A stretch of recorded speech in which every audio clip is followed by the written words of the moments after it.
Margaret had always taken pride in keeping a tidy home. She wasn't a hoarder. She wasn't messy. But lately, something felt off. No matter how much she straightened up, the house still felt cluttered. A little too full, a little too overwhelming. That's when she realized it wasn't just the things, it was the habits. Small, everyday routines that seemed harmless, but were secretly making her space feel crowded and chaotic. Could the same thing be happening in your home? Let's uncover 15 sneaky habits that might be making your space feel cluttered, starting with the very first one. 1. Keeping every freebie and giveaway. Margaret never considered herself a collector, but somehow her drawers told a different story. Pens from the bank, tote bags from charity events, those little hotel soaps she swore she'd use one day. It wasn't like she bought clutter. It just appeared in her home. It all seemed harmless. After all, why waste a perfectly good notepad or a keychain someone handed her for free? But over time, she started to notice something. These little gifts weren't making her life better. They were just taking up space. And the truth? Free doesn't always mean valuable. The real cost of freebies isn't money. It's the space they steal. A junk drawer that barely closes. A cabinet stuffed with tote bags she never uses. A desk piled with unread newsletters from organizations she forgot she subscribed to. So one day, she tried something new. The next time someone handed her a freebie, she paused. Did she actually need it? Would she use it in the next month? If not, she smiled politely and said, "No, thank you." And just like that, the cycle started to break. Because a clutter-free home doesn't begin with organizing. It begins with what you let inside in the first place. 2. Holding on to expired or unused products. Margaret was looking for aspirin when she saw it, a bottle of cough syrup at the back of the cabinet. She picked it up, squinting at the label. Expired. 5 years ago. She chuckled, shaking her head. How had it been there for so long? She glanced back at the shelf and realized just how much she'd been storing without thinking. Old prescription bottles, half-used lotions, sunscreen that had lost its effectiveness years ago. She found a jar of face cream she bought on sale, but never liked, and a shampoo she swore she'd finish eventually. The problem wasn't just the space these things took up, it was the mental clutter. Every time she opened that cabinet, she was sifting through what she didn't need just to find what she did. So she grabbed a trash bag. The rules were simple. If it was expired, it went. If it was unused for more than a year, it went. If she didn't even like it in the first place, why on earth was she keeping it? By the time she was done, the cabinet looked brand new. Suddenly, everything had its place, and she could actually see what she had. And when she reached for that aspirin again, it was right where it should be. Margaret smiled. Sometimes, the simplest changes made the biggest difference. 3rd, letting paper pile up. Margaret swore she didn't have a paper problem until she opened the drawer in her kitchen. Receipts, old greeting cards, grocery lists, instruction manuals for appliances she didn't even own anymore. And the magazines? She wasn't even subscribed to half of them, yet somehow they kept appearing on her counter. She sighed, pulling out a stack of old bills. Some had been paid months ago, but they still sat there, just in case she needed them. Needed them for what? That's when she realized paper clutter had a sneaky way of making itself invisible. Unlike a pile of clothes or a stack of dishes, paper doesn't scream for attention. It just lingers, quietly piling up, waiting for later. The solution? Later had to be now. She set a new rule for herself. Handle paper as soon as it enters the house. Mail? Sort it the same day. Keep the important, toss the junk. Receipts? Only keep the ones that matter. The rest go straight to the trash. Magazines? If she didn't read it within a week, she never would. Gone. Margaret spent the afternoon shredding and sorting, and when she was done, her counters were clear, her drawers closed easily, and for the first time in years, she didn't feel like she was drowning in paper. It wasn't about throwing everything away. It was about only keeping what truly mattered. And oh, did that feel good. 4. Storing things just in case. Margaret stood in front of the hall closet, staring at the shelves packed with things she hadn't touched in years.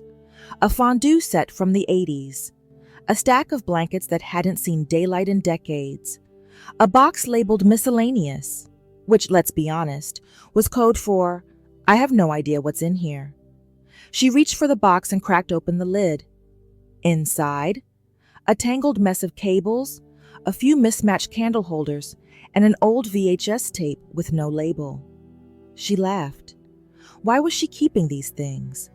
The answer was always the same, just in case. What if she needed an extra blanket one day? What if she finally threw that dinner party with melted cheese? What if she suddenly got a VCR and had to know what was on that mystery tape? But here's the thing about just-in-case items. They rarely get used. Instead, they sit there, taking up space, making life feel more cluttered than it needs to be. Margaret made a new rule. If she hadn't needed it in the last 5 years, she probably never would. The fondue set? Off to donation. The extra blankets? She kept 2 and let the rest go to a shelter. The VHS tape? She smiled and tossed it. Whatever was on it had lived in her memory long enough. And when she shut the closet door, something magical happened. For the first time in years, it closed all the way. 5. Not having a system for donations. Margaret had good intentions. She really did. Every few months, she'd pull out clothes she no longer wore, kitchen gadgets she never used, and knickknacks that had lost their charm. She'd set them aside, ready to donate. But then, nothing. The bag sat by the door or in the trunk of her car. Or worse, got shoved back into a closet because she never made it to the donation center. That's when it hit her. Decluttering isn't just about deciding what to get rid of. It's about having a plan for where it goes. So she made it easy. She grabbed a large bin and labeled it donation. Not for later, not for eventually, but for right now. Anytime she found something she didn't need, it went straight into the bin. And here was the real trick. Once the bin was full, she had 48 hours to drop it off. No exceptions. The next time she drove past the thrift store, she didn't just think, oh, I should bring those donations sometime. She already had them in the car. And just like that, her home stayed clutter-free, because things didn't just leave her drawers, they left her house. Margaret smiled, thinking about how long she had been holding on to things simply because she had no exit plan for them. But now, they were finally going where they belonged. And her home? It was finally starting to feel lighter. 6. Clinging to clothes that no longer fit or suit you. Margaret sighed as she stared at her closet, packed from end to end, full of clothes in every size she'd ever been. There was the dress she wore to her daughter's wedding 20 years ago. Beautiful, but too tight now. The pants that fit if she lost a few pounds. And at least a dozen tops she never wore but kept because they were expensive. She ran her fingers over the fabric, a wave of nostalgia washing over her. She wasn't just keeping clothes. She was keeping versions of herself. But here's the truth Margaret finally had to face. Her closet wasn't a museum. It was meant to serve the person she was today. By the time she finished, her closet was no longer packed with the past. It was a space that celebrated who she was now.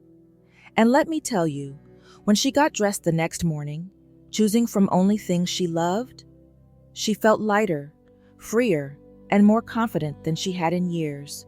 7. Holding on to broken or unusable items. Margaret opened the drawer in the hallway table and let out a sigh. There it was, the graveyard of broken things she swore she'd fix one day. a flashlight that hadn't worked since 2015, a pair of reading glasses with one missing arm, a watch she inherited from her mother, except the battery had been dead for at least a decade. She knew she wasn't alone in this. Everyone had that one drawer, the place where things went to wait for someday. But here's what she realized: someday never comes. If something was truly important, she would have already fixed it. Instead, these items were just sitting there, quietly adding to the clutter, taking up space, not just in her home, but in her mind. So she gave herself a challenge. Anything broken had two choices: get repaired within a week or let it go. She set a reminder on her calendar, took the watch to the repair shop, replaced the flashlight, and, let's be honest, finally tossed those broken glasses. The result? For the first time in years, she could open that drawer without feeling a pang of guilt. No more looking at unfinished projects and feeling like she was behind. No more holding on to things that were just taking up space. And most importantly, she finally accepted that letting go didn't mean forgetting. It just meant making room for what truly mattered. 8. Not using storage spaces wisely. Margaret had always thought she was pretty good at organizing. Her home wasn't a disaster, and she knew where most things were. But then one afternoon, she opened a cabinet in her laundry room and felt a tiny avalanche of clutter come crashing down: old baskets, light bulbs, half-used candles, and a stack of plastic containers missing their lids. She sighed. The problem wasn't that she had too much storage, it was that she wasn't using it right. She had cabinets, shelves, and drawers, but instead of working for her, they were working against her. Items were stuffed into random places with no system, and she often found herself buying things she already had because she couldn't find them. That day, she made a decision. Every storage space needed to have a purpose. She tackled one cabinet at a time, grouping similar things together instead of cramming them wherever they fit. She put all light bulbs in one labeled bin, cleaning supplies in another, seasonal decorations in a clear, easy-to-reach container. And those plastic containers? If they didn't have a matching lid, they were gone. By the time she finished, she felt like she had twice the space she had before, without getting rid of a single thing she actually needed. Because sometimes, the problem isn't too much stuff. It's just that the stuff isn't where it belongs. 9. Overdecorating or overfilling spaces. Margaret loved her home. Every shelf, every tabletop, every corner held a piece of her story. A porcelain bowl from a trip to Paris. A collection of framed family photos. That delicate teacup she never actually drank from, but always admired. But one day, as she dusted the living room, she noticed something. She wasn't just dusting. She was maneuvering. She had to pick up and shift dozens of little trinkets, carefully wipe around stacks of books, and weave her way around side tables covered in decorative bowls and figurines. It hit her. Her home wasn't feeling cozy anymore. It was feeling crowded. She didn't need to get rid of everything, but she did need to let her favorite pieces breathe. So, she made a change. She picked just a few things she truly loved and gave them space to shine. The rest? Carefully packed away, rotated in and out when she wanted a fresh look, or given to family members who would cherish them just as much. The difference was immediate. Her home felt more open, more peaceful, more inviting, without losing the warmth of her memories. Because a home should tell a story, but it shouldn't feel like a storage unit. 10. Keeping too many sentimental items. Margaret sat on the floor of her guest bedroom, surrounded by boxes that hadn't been opened in years. Each one was filled with memories. Her children's artwork from kindergarten, birthday cards from friends long gone, and a collection of souvenirs from past travels. She picked up a faded concert ticket from the 70s, smiling at the memory of dancing in the aisles with her best friend.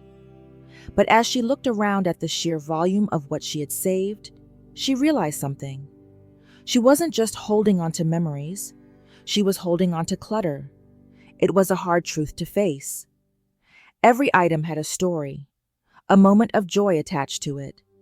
But did she really need boxes of old letters to remember the love they carried? Did she need every childhood drawing when just a few could still bring her just as much joy? So she made a new rule: keep the best, let go of the rest. She picked out a handful of treasures, the drawings that made her smile, the letters that truly touched her heart, the keepsakes that represented a life well lived, and let go of the rest. And to her surprise, she didn't feel like she was losing anything. She was simply making space for the memories that truly mattered. 11th, not setting boundaries with gifts from others. Margaret loved her family dearly, and her friends even more so.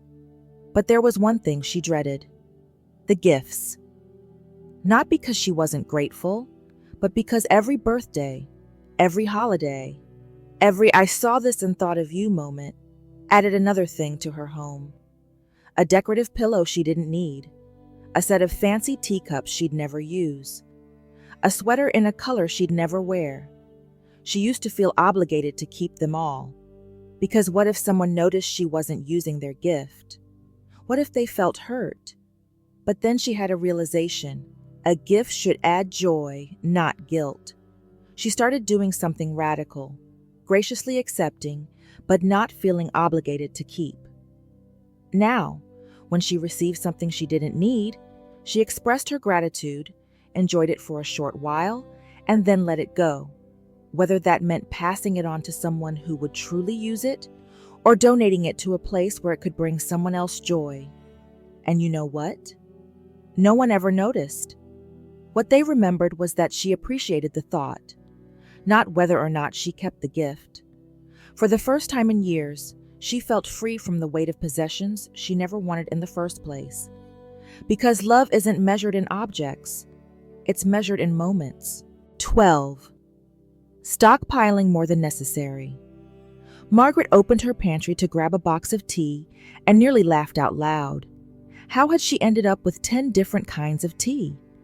She glanced at the shelves: 3 bottles of olive oil, enough paper towels to last through the next decade, cans upon cans of soup she had completely forgotten about. It wasn't just the pantry either.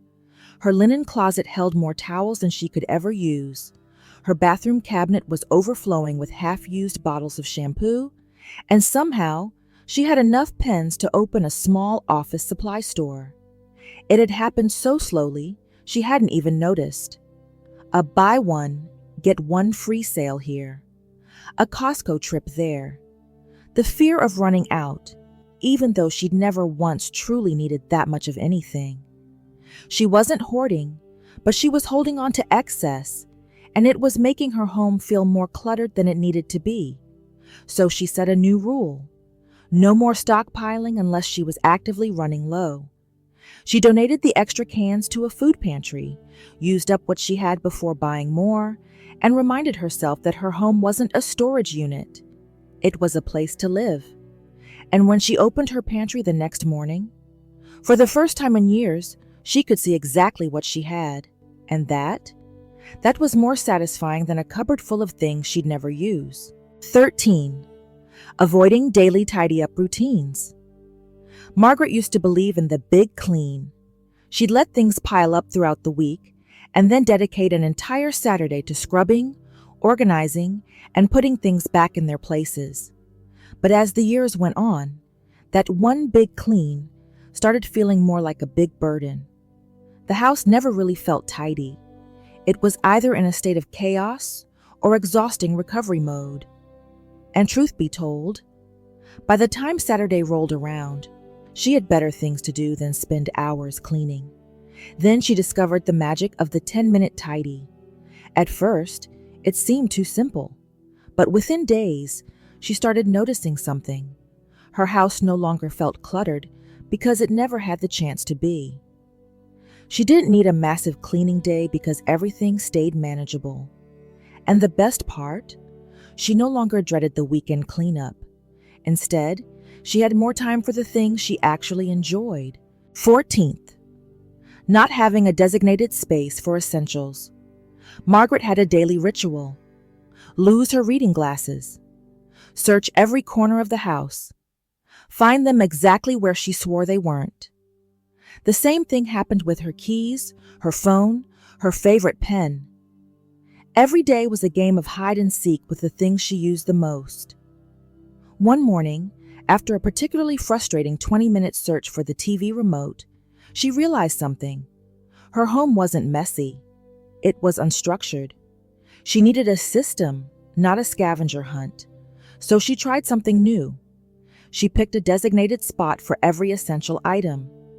A small dish by the door for keys. A tray on the nightstand for her glasses. A basket in the living room for remotes. And just like that, the daily frustration disappeared. No more wasted time, no more, "I know I just had it," moments. Everything had a home, and more importantly, she trained herself to use it. It was a small change, but the impact, huge. Her house felt calmer, more organized, and best of all, she no longer had to wonder where on earth she left her phone. 15. Bringing in new items without letting go of old ones. Margaret walked into the store for one thing, a simple candle, something fresh to make the house feel cozy. But by the time she left, she had a new vase, a few kitchen gadgets, and yet another decorative throw pillow, all things she loved but didn't actually need. She brought them home, placed them around the house, and then noticed something. Nothing felt new. Instead, her shelves looked more crowded, the counters more cluttered. The house wasn't feeling cozier, it was feeling fuller. That's when she set a new rule: one in, one out. Suddenly, shopping felt more intentional. She wasn't just adding, she was curating. And her home? It stopped feeling cluttered and started feeling balanced. Because sometimes, the secret to a beautiful space isn't what you add, it's what you're willing to let go of. You know what's better than a clean, clutter-free home? Actually being able to find your glasses when you need them. A few small changes, a little less just in case thinking, and suddenly your space feels lighter, calmer, and way more you. So tell me, what's the sneakiest clutter habit you've spotted in your own home? Drop it in the comments, and let's declutter together.